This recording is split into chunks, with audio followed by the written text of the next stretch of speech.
എല്ലാവർക്കും നമ്മുടെ പുതിയ വീഡിയോയിലേക്ക് സ്വാഗതം. നമ്മുടെ ഇന്നത്തെ വീഡിയോ SLC മാർക്ക് അടിസ്ഥാനത്തിൽ നേടാവുന്ന ഗ്രാമീൺ ഡാക് സേവക് റിക്രൂട്ട്മെൻറ്റുമായിട്ട് ബന്ധപ്പെട്ട ഒരു വാർത്തയാണ്. കിടക്കുന്നതിന് മുന്നേ നമ്മളുടെ ചാനൽ കാണുന്നവർ സബ്സ്ക്രൈബ് ചെയ്തേക്കുക. അതുപോലെ തന്നെ വീഡിയോ ഇഷ്ടപ്പെട്ടിട്ടുണ്ടെങ്കിൽ വീഡിയോ ലൈക്ക് ചെയ്യുക, വീഡിയോ മാക്സിമം ഷെയറും കൂടെ ചെയ്തേക്കുക.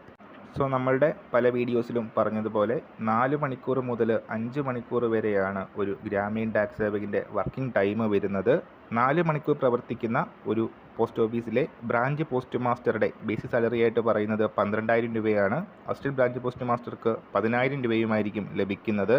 ഈ ഒരു ബേസിക് സാലറിയുടെ പുറമെ ഡിയർനെസ് അലവൻസ് കേന്ദ്ര സർക്കാരിൻ്റെ DAയും ലഭിക്കുന്നതായിരിക്കും. നിലവിൽ 58% DA ആണ് ലഭിച്ചുകൊണ്ടിരിക്കുന്നത്.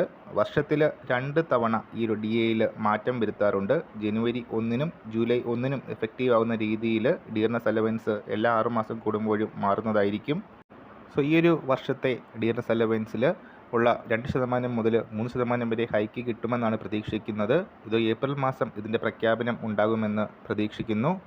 പുതുതായിട്ട് ജോയിൻ ചെയ്യുന്ന ഒരു ബ്രാഞ്ച് പോസ്റ്റ് മാസ്റ്റർക്ക് 240 രൂപ മുതൽ 360 രൂപ വരെ സാലറിയിൽ ഇൻക്രീസ് ഉണ്ടാവും. അതുപോലെ തന്നെ ABPMന് 200 രൂപ മുതൽ 300 രൂപ വരെ തുടക്ക ശമ്പളത്തിൽ വ്യത്യാസമുണ്ടാകാനുള്ള സാധ്യതയുണ്ട്. ഒഫീഷ്യൽ അനൗൺസ്മെൻറ്റ് വരുന്ന സമയത്ത് ഈ ചാനലിലൂടെ അറിയിക്കുന്നതാണ്. ഈ കാഴ്ച നമ്മൾ ഇന്നത്തെ പുതിയ വീഡിയോയുമായിട്ട് ഉടനെ കാണാം.